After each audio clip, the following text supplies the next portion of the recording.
డబ్బు, ధనం, ఐశ్వర్యం, లక్ష్మితో ఒక ఇల్లు తులతూగాలంటే ఆ ఇల్లు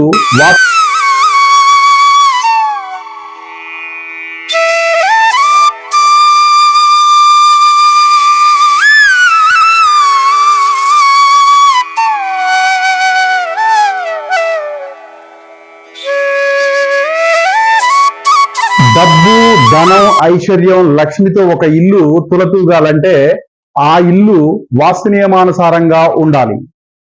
మనకు ఉన్న జ్ఞానేంద్రియాలలో కళ్ళు అత్యంత ప్రధానమైనవి. కళ్ళ ద్వారా మనం 85% 85% జ్ఞానాన్ని స్వీకరిస్తాం.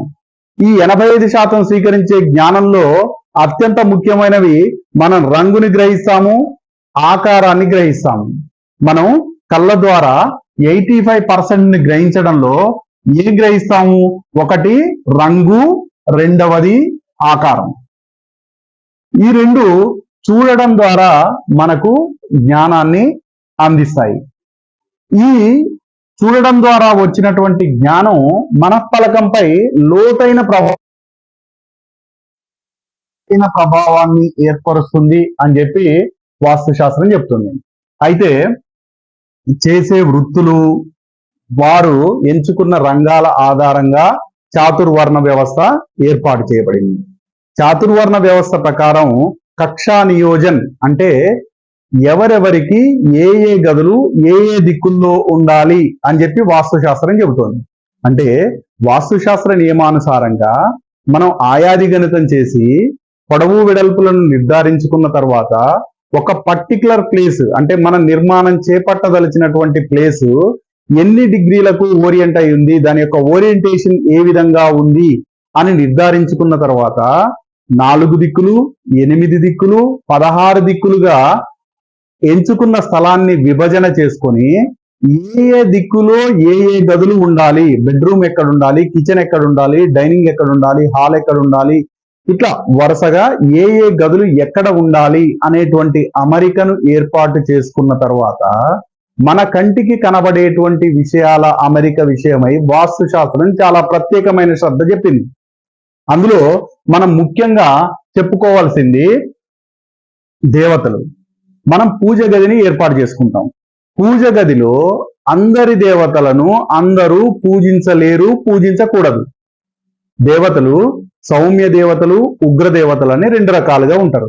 ఈ 2 దేవతల్లో మనం గృహస్థాశ్రమ ధర్మంలో ఉన్న వాళ్ళం ఏ ఏ దేవతలను పూజించవచ్చు, మన ఇంటి దైవం ఏంటి, లేదా మనకు భక్తి భావము ఉన్నటువంటి దేవత ఎవరు అనేది ఎంచుకొని ఆ పర్టికులర్ దేవతను వారి పరివారాన్నే పూజకు ఎంచుకోవాలి. అంటే ఇప్పుడు రాముణ్ణి పూజిద్దాం అనుకున్నాం అనుకోండి, రాముడు, సీత, లక్ష్మణ స్వామి, హనుమంతుడు ఆయన పరివారం అంతా ఉంటారు.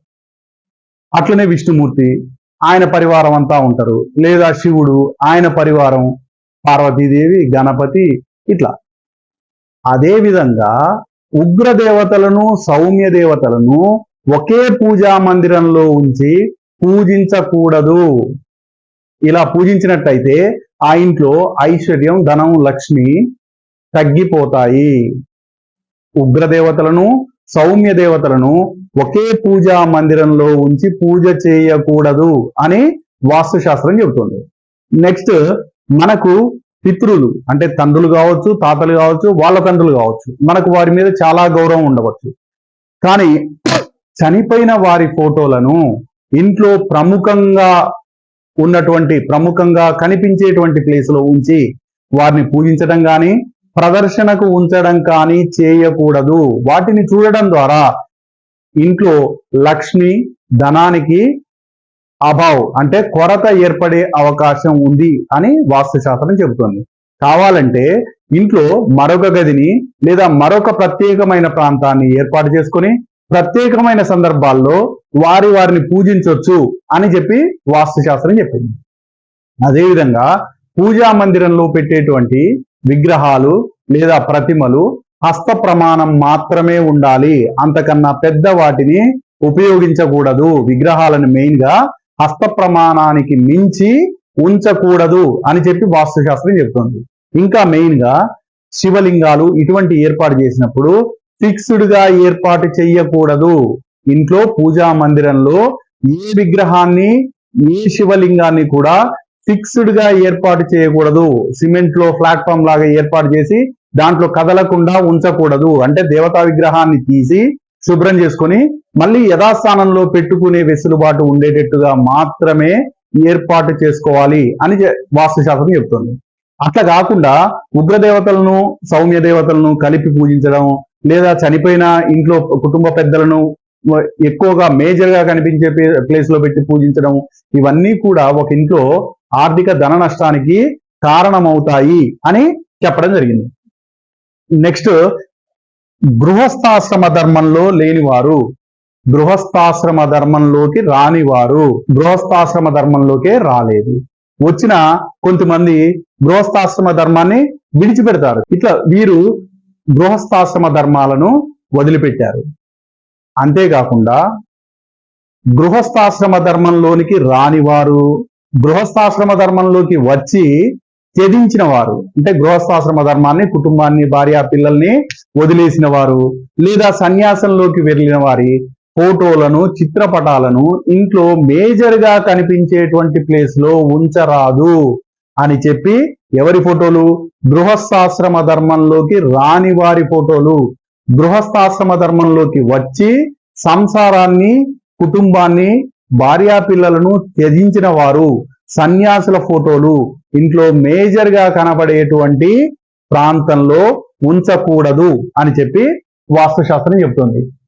అదే విధంగా రాక్షసులు, దేవతలకు మధ్య జరిగేటువంటి యుద్ధ సన్నివేశాలు, దేవతలు రాక్షసులకు మధ్య జరిగేటువంటి యుద్ధ సన్నివేశాలు, లేదా ఒక రాజు ఇంకొక రాజ్యంపై యుద్ధం చేసేటువంటి సన్నివేశాలు, వేగంగా యుద్ధంలో ఉరుకుతున్నటువంటి అశ్వాలు, రథాల యొక్క చిత్రపటాలను ఇంట్లో మేజర్ గా కనిపించేటువంటి ప్లేస్ లో ఎక్కడా ప్రదర్శనకు ఉంచకూడదు అని చెప్పి వాస్తుశాస్త్రం చెబుతున్నాయి. ఇవన్నీ విషయాలు లక్ష్మి, ధనం, ఐశ్వర్యం మీద ప్రభావం చూపేటువంటి విషయాలు. ఇంకొకటి, మనకు నవరసాలు 9గా చెప్పబడ్డాయి.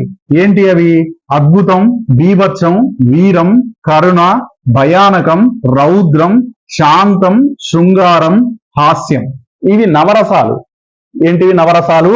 అద్భుతం, బీభత్సం, వీరం, కరుణ, భయానకం, రౌద్రం, శాంతం, శృంగారం, హాస్యం. మనకు బాపు బొమ్మలు కనబడుతూ ఉంటాయి. వీటిలో ఎట్టి పరిస్థితుల్లోనూ శృంగారం, హాస్యం మినహా, శృంగారం, హాస్యం ఈ రెండు మినహా మిగిలిన 7 రసాలకు సంబంధించినటువంటి చిత్రపటాలు ఇంట్లో ప్రదర్శనకు ఉంచకూడదు. ఓన్లీ శృంగార రసం, హాస్య రసం, ఈ 2 రసాలకు సంబంధించినటువంటి చిత్రపటాలు మాత్రమే ఇంట్లో ప్రదర్శనకు ఉంచాలి. ఇవన్నీ జాగ్రత్తలు పాటించడం ద్వారా ఒక ఇల్లు ధనము, లక్ష్మి, ఐశ్వర్యం, డబ్బుతో తులతూగుతుంది.